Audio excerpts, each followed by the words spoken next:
Leopoldo, muchas gracias por recibirnos. Bueno, la última vez que te vi antes de este reencuentro acá en Washington fue 2014. Yo estaba en Caracas y hacíamos en aquel momento la cobertura de las protestas. Y bueno, grabamos todo lo que pasó. Yo vi cuando te fuiste, cuando fuiste detenido. No horário marcado, todos deram os braços e abriram caminho na rua do bairro de classe média para que o mais novo rival de Nicolás Maduro pudesse passar. Leopoldo Lopes caminhou entre o povo e do alto falou aos venezuelanos que o apoiam. Disse que se entrega a uma justiça corrupta. Una Venezuela libre y democrática. Vestindo branco e com a bandeira da Venezuela no ombro, Leopoldo Lopes reapareceu e discursa para uma multidão.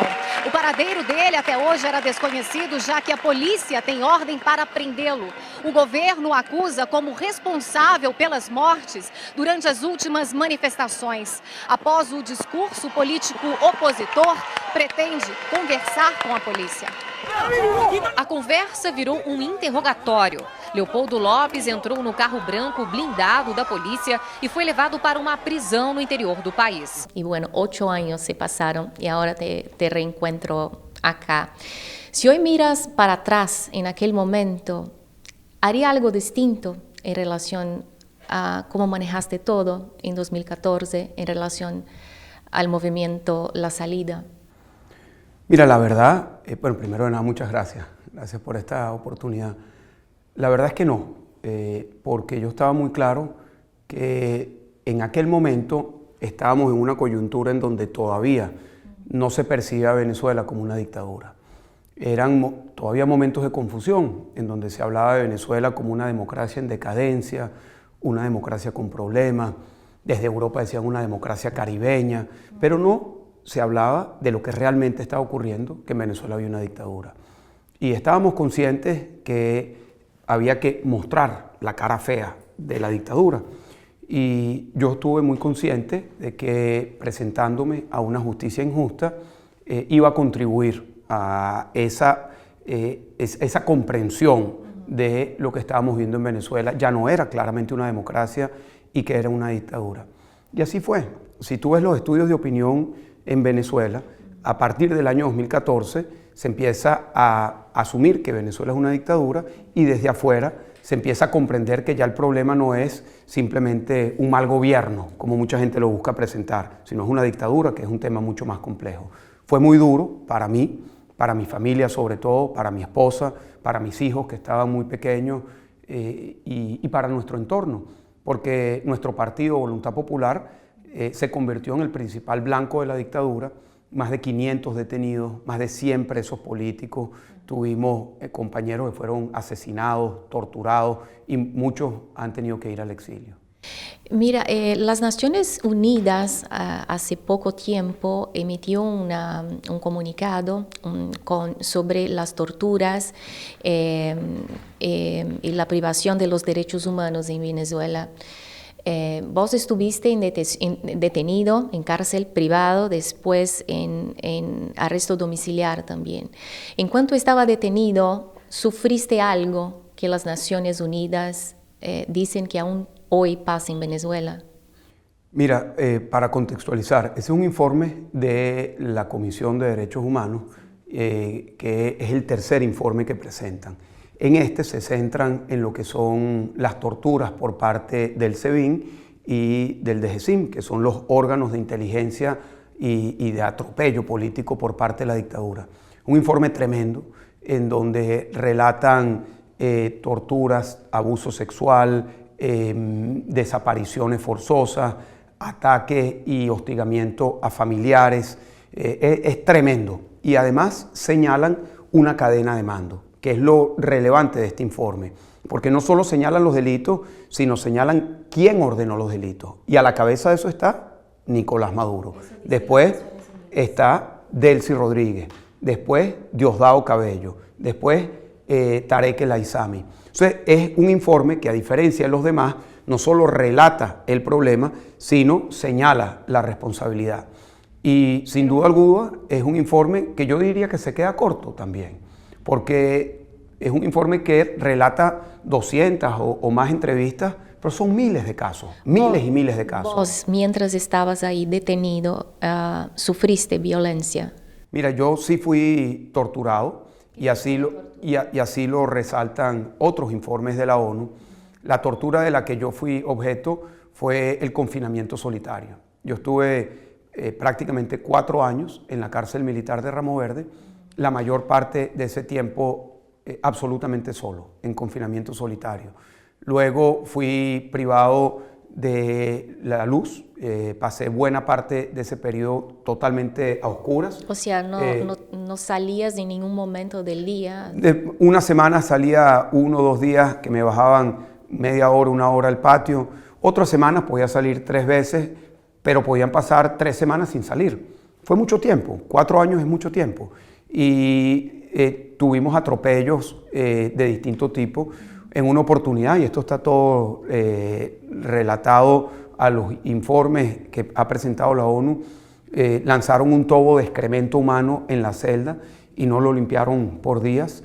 Mi familia, mi madre, mi esposa, fueron hostigadas, desnudadas, humilladas frente a mi hija, que en aquel momento tenía 5 años, y todo eso califica como tortura. Yo de alguna manera tenía, si se quiere, la notoriedad para no haber, y no fui víctima de muchos de los tratos realmente inhumanos, como electricidad en los genitales, como violaciones, como fracturas, como remoción de las uñas de las manos y de los pies, a las que sí fueron objeto otras personas y algunos de mis compañeros. Pero todo eso es parte de una misma estructura de tortura, una estructura opaca, que tiene que entenderse que no estamos hablando del pasado. Ese informe no es un informe, no es una fotografía de hace 8 años, no, es una fotografía de lo que hoy está ocurriendo en Venezuela. ¿Cómo describís la organización de la oposición venezolana hoy? ¿Quién sería el nombre más fuerte allá en Venezuela?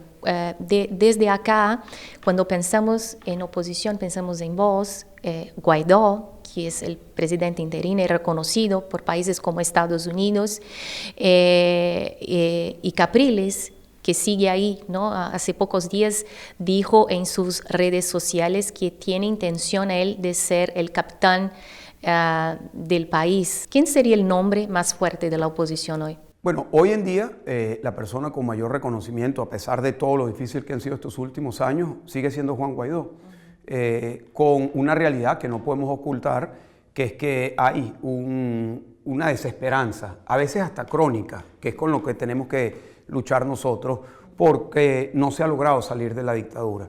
Sin embargo, cuando comparo lo que es la condición de los sectores democráticos en Venezuela con otras dictaduras, con Cuba, Nicaragua y otras fuera del continente, puedo decirte que los sectores democráticos en Venezuela siempre en el final hemos logrado articularnos e ir unidos. En esta oportunidad hay un acuerdo de ir a un proceso de primarias en el que van a participar, no sé, 5, 10, 15 candidatos, y será la gente la que decida. Será la gente con su participación. Nosotros estamos haciendo hincapié en que son los venezolanos, no solo los que viven en Venezuela, sino también los 7 millones de venezolanos que viven en todas partes del mundo, que puedan votar y ratificar, legitimar el liderazgo. ¿Crees aún en el proceso democrático de elecciones allá? Mira, yo creo que hoy no hay una situación en la que ninguna institución, ni la electoral, ni la judicial, ni la militar, ninguna institución en Venezuela hoy es autónoma y respeta el Estado de Derecho. Hay una total y absoluta arbitrariedad y eso, por supuesto, implica las elecciones. Sin embargo, habiendo dicho eso, yo creo, al igual que comparten muchos otros en Venezuela, que lo que nos toca es articular, organizarnos para tener la fuerza y el músculo de la gente. Porque no podemos perder algo de vista. Pero cuando decís 8 de el cada músculo 10 de la venezolanos, gente, ¿qué sería? ¿ah? Cuando decís Organizar. Yo sí creo que la única manera que podamos producir el cambio en Venezuela es si hay una articulación, si hay una movilización, si existe la gente que pueda salir a la calle. Y la gente sale a la calle de 2 maneras. Sale a la calle para protestar o sale a la calle para votar. pero en los dos escenarios estamos hablando de gente, de mucha gente. Entonces hay que estar muy atentos de cómo logramos articular, organizar, motivar nuevamente a los venezolanos para que sigamos empujando hacia el cambio político y salir de la dictadura de Maduro. ¿Cuál es el camino para democracia en Venezuela? Primero, ¿crees que hay democracia y sería por elecciones o por movimientos en la calle? ¿Cómo pasó en 14? No, lo primero es que definitivamente no hay democracia en Venezuela. Quiero ser muy claro con eso. Creo que es un error hablar de Maduro como presidente legítimo. Creo que es un error ver un espejismo de que en Venezuela hay una normalización ni económica ni democrática, desde ningún punto de vista. Más bien, lo que ha ocurrido en estos últimos años es que se ha consolidado la dictadura y también se ha consolidado una estructura criminal en el poder. Y podemos hablar de lo que significa eso. Entonces me preguntas, bueno, ¿cuál es el camino? Yo te diría, si me preguntas una palabra, yo te diría presión. Hay que presionar. ¿Y eso qué significa? ¿Cómo se traduce eso? Bueno, eso se traduce en dos vectores de presión. En un vector de presión interna, que es la gente, mucha gente, o en la calle protestando, o en la calle haciendo algún tipo de manifestación a favor del cambio, o votando, y presión internacional. Y creo que ambas tienen que ir en simultáneo. Creo que es un gran error que se pretenda buscar el cambio político bajándole la presión a Maduro, dándole legitimidad a Maduro, dándole recursos a Maduro y dándole reconocimiento a Maduro. Fue en 2019 cuando saliste del arresto domiciliar y fuiste a la embajada de España en Caracas. Y ahí estuviste adelante de la embajada por más de una vez con Guaidó, ¿no? Y ahí hubo un momento también de llamar a la gente a la calle y también un posicionamiento del gobierno de Estados Unidos. ¿Qué faltó en este momento y en otros momentos que estos movimientos no lograron lo que estaban destinados a hacer? Mira, ha sido una lucha muy larga. Decir qué ha pasado, te podría hablar de no solamente lo que pasó hace unos años, sino que llevamos muchos años en esto. Los venezolanos hemos hecho todo. Hemos salido a las calles a protestar no una vez, ni 10, ni 100, sino cientos de veces. Y no una ni 100 personas, sino cientos de miles de personas. También hemos votado. En las elecciones hemos perdido y hemos ganado también. También hemos transitado el camino de la negociación. También hemos transitado el camino de la presión. Y yo creo que lo que no podemos es rendirnos a utilizar ninguna de esas herramientas. Yo creo que todas, de alguna u otra manera, tienen una cabida para seguir presionando a que logremos el cambio político. ¿Seguís en contacto con Guaidó y con el gobierno de Estados Unidos? Sí, claro. Sigo en contacto permanente con Guaidó, con Voluntad Popular, con distintos actores en Venezuela, permanentemente. ¿Y esta administración ahora, Biden, hubo un cambio de cómo manejan la abertura con Maduro? ¿Cómo lo ves? Mira, todas las administraciones son distintas. Evidentemente hay una diferencia de la administración Trump con la administración Biden. Sin embargo, lo que te puedo decir es que el objetivo de buscar una transición hacia la democracia, un cambio político, sigue siendo la misma estrategia. Y creo que hay algo que se tiene que resaltar, que es que la política hacia Venezuela se ha mantenido como una política bipartidista en el objetivo. Hay incluso una ley que fue redactada por dos senadores, uno republicano, Marco Rubio, otro demócrata, que hoy es el presidente de la Comisión de Exteriores, Bob Menéndez. Y eso es un reflejo de que el tema Venezuela se ha mantenido y creo que allí hay que mantenerlo como un tema que lo apoyen ambos partidos. Nosotros esperamos eso también para la región, esperamos eso para Europa, porque el tema de Venezuela no es ni debe ser planteado como un tema ideológico, no es un tema de derechas o de izquierdas. Nosotros a principios del siglo perdimos mucho tiempo, mucho esfuerzo, porque el debate de Venezuela estaba entre la izquierda y la derecha, y creo que se perdió el foco de lo que realmente está ocurriendo. Realmente es autocracia y el camino hacia lo que significa una autocracia y democracia. Y dentro de la democracia caben la izquierda, la derecha, los conservadores, los liberales, pero todos deben de ser consecuentes con apoyar la democracia. Y con este pensamiento entonces hay posibilidad de charla con Gustavo Petro, por ejemplo, y cómo ves la decisión de él de reabrir la frontera con Venezuela después de tanto tiempo y bueno, de la forma que fue, ¿no? Sí, lo primero es que la frontera no estaba cerrada, ¿no? Pero se hizo un acto simbólico de abrir los puentes. Al final, esa es una frontera muy permeable y lamentablemente... Sí, todos saben que las personas caminaban de allá para acá sin tener que presentar documentos. Y las autoridades por el lado venezolano eran la FARC y el ELN. Y de esto hay cientos de testimonios. Yo lamento mucho que Petro, por una parte, tiene un discurso hacia Colombia y el mundo y luego tiene unas acciones con respecto a Venezuela que son completamente contrarias. Me explico.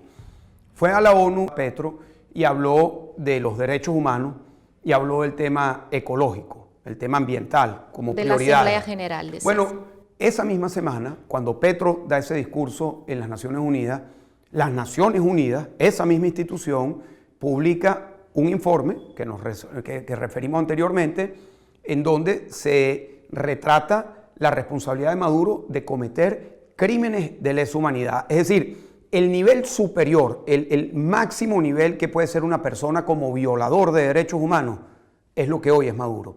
Y eso no solo lo está diciendo la ONU, eso lo dice la Corte Penal Internacional, eso lo dice la Comisión Interamericana de Derechos Humanos, eso lo dicen innumerables ONGs en materia de derechos humanos. Y también ese mismo informe habla de la devastación que está ocurriendo en la Amazonía venezolana por parte de Maduro. Ahí hay un cortocircuito.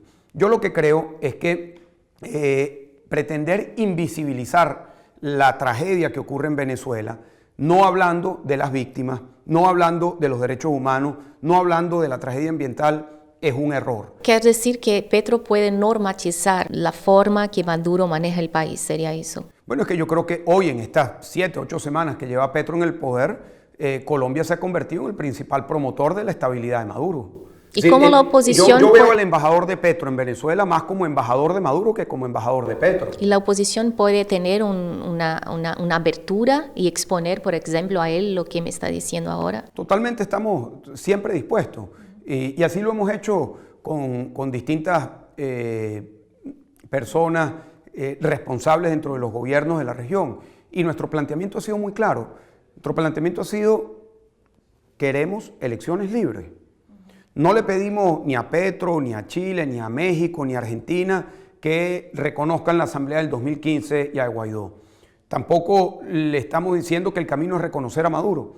Lo que le estamos pidiendo es que sean coherentes y puedan apoyar el deseo de los venezolanos de tener una elección libre. Hoy no lo tenemos.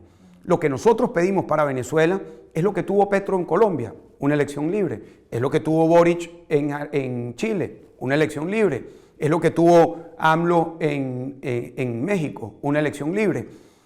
Podemos tener opiniones de a quién eligen los pueblos, pero donde tenemos que tener total coherencia y total respaldo es que los pueblos elijan a sus gobernantes. Bueno, eso es lo que no tenemos en Venezuela. Y lo que le pedimos a cada uno de los presidentes de la región es que sean coherentes, que sean consecuentes y que estén del lado no de un sector político. No les pedimos que nos apoyen políticamente al sector que nosotros representamos. Les pedimos que estén del lado de la gente, de los venezolanos, porque no hay manera de que la tragedia de Venezuela pueda superarse si no hay democracia y Estado de Derecho en nuestro país. Hablas de la región, entonces llegamos a Brasil. Lula en la presidencia de Brasil otra vez.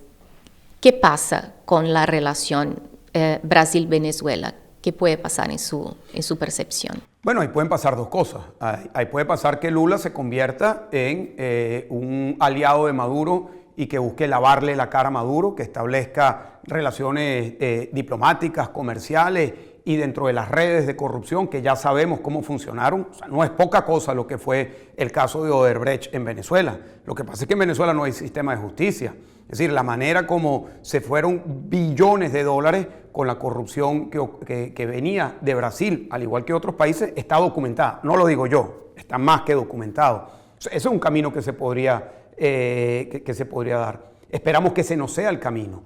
en el caso de que gane Lula. Nosotros evidentemente estaremos a la expectativa. ¿Y el otro Pero, camino? El otro camino es que pueda ser coherente y pueda plantear una posición de valores y pueda ser un factor que unifique a la región alrededor de elecciones libres, alrededor de la defensa de las víctimas de los abusos de derechos humanos, que pueda estar del lado de las víctimas, que son millones de refugiados que han salido y seguirán saliendo de nuestro país. Es decir, así como Petro tiene una alternativa, hasta ahora pareciera que más bien está interesado en estar del lado de Maduro y lavarle la reputación, el rostro a Maduro, igual cualquier presidente de la región va a tener esa alternativa. Y lo que nosotros planteamos es que estén del lado de la gente, no que tomen parte política interna. Eso nos corresponde a los venezolanos. Si Bolsonaro, el presidente de Brasil, sigue en la presidencia una vez más, Bolsonaro en la presidencia otra vez, ¿cuáles serían las consecuencias? Bueno, yo lo que espero es que, lo mismo te diría, que haya una posición muy clara, muy firme, para lograr que los venezolanos tengamos la posibilidad de elegir nuestro futuro a través del voto popular. Es decir, es lo mismo. Nosotros estamos pidiendo desde hace mucho tiempo. Mira, en el año 2015 yo estaba preso en la cárcel militar de Ramo Verde y yo hice una huelga de hambre por 28 días. Perdí 14 kilos de peso, fue un periodo duro y el petitorio que teníamos eran elecciones, que se diera la fecha de la elección para las elecciones parlamentarias. Se dio la elección y eso permitió que levantara la huelga de hambre. Pero es lo mismo que estamos pidiendo. 7 años después, es lo mismo que estamos pidiendo. Elecciones para que los venezolanos nos podamos expresar libremente. ¿Sería una presencia internacional? No, son muchas adentro. cosas. Son muchas cosas. Primero, es poner la fecha de la elección. Segundo, es que hayan unas condiciones básicas como, por ejemplo, esto no lo tiene por qué saber tu audiencia, pero en Venezuela los partidos políticos democráticos fueron expropiados.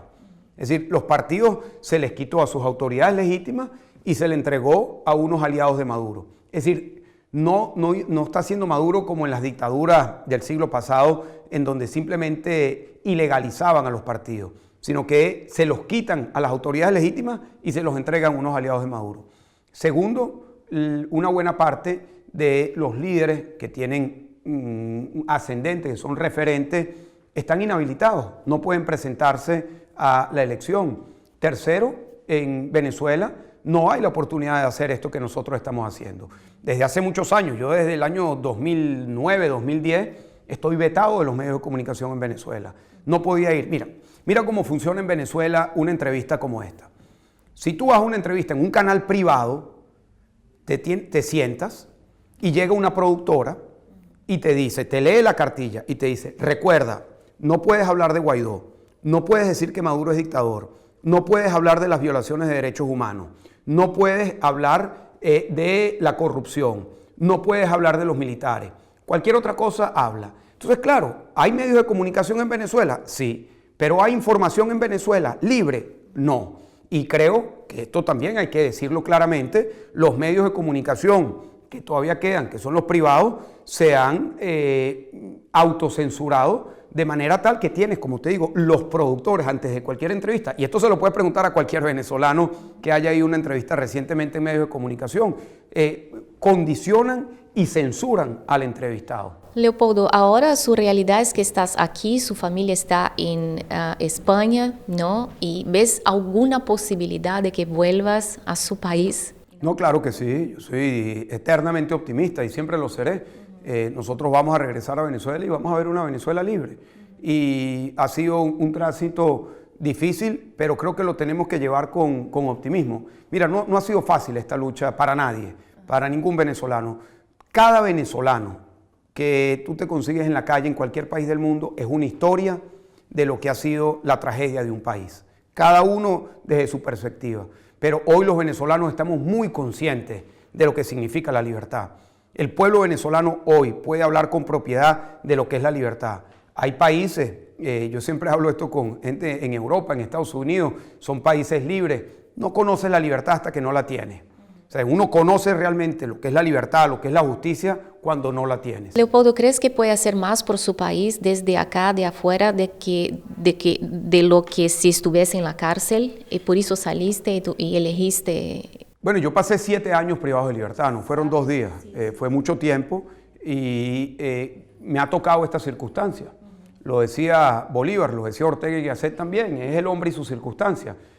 Yo no elegí ir a la cárcel, aunque sí me presenté voluntariamente una vez que salió la orden de captura, y la condición de estar en el exilio nos ha tocado a muchos de nosotros. ¿Qué me toca hacer? Buscar aportar lo más que pueda al cambio político de Venezuela. ¿Y qué estoy claro? Que quienes estamos en el exilio tenemos que apoyar al liderazgo que está en Venezuela. Entonces, mi responsabilidad estando afuera es darle todo el apoyo al liderazgo que está en primera fila, que son los que tienen que tener la primera responsabilidad y todo el apoyo de quienes estamos afuera. Mucho se habla de la democracia y de la importancia de la democracia aquí en Estados Unidos con lo que pasó en enero del año pasado, ¿no? En distintas partes del mundo. Vos que pasaste por tanto en los últimos 8 años, ¿no? ¿Qué puedes decir de la importancia de la democracia? Bueno, primero que la democracia es frágil, ¿no? Y eso lo vivimos nosotros en Venezuela. Durante muchos años en Venezuela había un dicho muy común que decía, no, eso no va a pasar aquí en Venezuela. Y se decía, no, ¿cómo va a llegar una autocracia a Venezuela? Somos un país con una clase media fuerte, somos un país con instituciones fuertes, tenemos unas fuerzas armadas institucionales, hay medios de comunicación libres, somos un país integrado con el hemisferio, y nada de eso fue suficiente para contener lo que ya era una decisión, que era llevar a Venezuela por el camino de una dictadura arbitraria y criminal. Nuestro mensaje después de lo que hemos vivido en Venezuela es que la democracia hay que cuidarla porque es frágil, y que cuidar la democracia es responsabilidad de todos, es responsabilidad de un periodista, de un dueño de medio de comunicación, de los políticos, pero también del ciudadano común, que tiene que tener la conciencia de que si se pierde la democracia, a todos nos toca la puerta. Para cerrar, vivimos en Estados Unidos una realidad que es la llegada de mucha gente de Latinoamérica, incluso Venezuela, y muchos llegan a ciudades como Washington y Nueva York que están viniendo por orden del gobernador de Texas. ¿Cómo ves esta situación interna de Estados Unidos? Bueno, yo lo que creo es que esta crisis de migrantes que están llegando, de la cual la mayoría son migrantes venezolanos que están cruzando la frontera hacia los Estados Unidos, está siendo visibilizada. Aquí en esta ciudad, en Washington, pero también en Nueva York y en otras ciudades, llegan 3, 4 autobuses, 5 autobuses a la semana. El 70% de las personas que vienen en esos autobuses son venezolanos. Entonces, la pregunta que hay que hacerse es por qué están saliendo los venezolanos y están cruzando el Darién, están cruzando Centroamérica, están pasando por el filtro de todas las mafias y toda la estructura que hay en la frontera con México y siguen llegando. El origen, como dicen aquí, la causa de raíz del problema migratorio en Venezuela es la dictadura de Nicolás Maduro. Y yo lo que espero es que eso se entienda bien. Si hay la intención de parar la migración, hay que parar a Maduro. Hay que salir de la dictadura y hay que tener Estado de Derecho y democracia en nuestro país. Estas cuestiones internas, entonces, de Estados Unidos, o sea, del gobernador, por ejemplo, de Texas, que decide enviar, ¿no?, un bus con migrantes para acá, es una cuestión también para que personas como vos puedan intervenir y decir algo de alguna forma, ¿o crees que no es? Bueno, a ver, nosotros lo que tenemos la obligación de opinar sobre lo que es la realidad de nuestras hermanas y hermanos de Venezuela. Nosotros lo que hemos dicho, y lo ha dicho el embajador Vecchio muchas veces, es que no estamos de acuerdo con que la tragedia y la vida de los venezolanos sea manipulada de un lado y del otro. Lo que creemos que es muy importante es que esta crisis que está llegando a las puertas de la casa de la vicepresidenta de aquí de los Estados Unidos sirva para visibilizar el problema. Y el problema, una cosa es la consecuencia. La consecuencia son miles de migrantes que están llegando, pero el origen es Maduro. Está bien. Leopoldo López, muchas gracias Muchas gracias a ti, Patricia. por la entrevista y por su tiempo también. Gracias.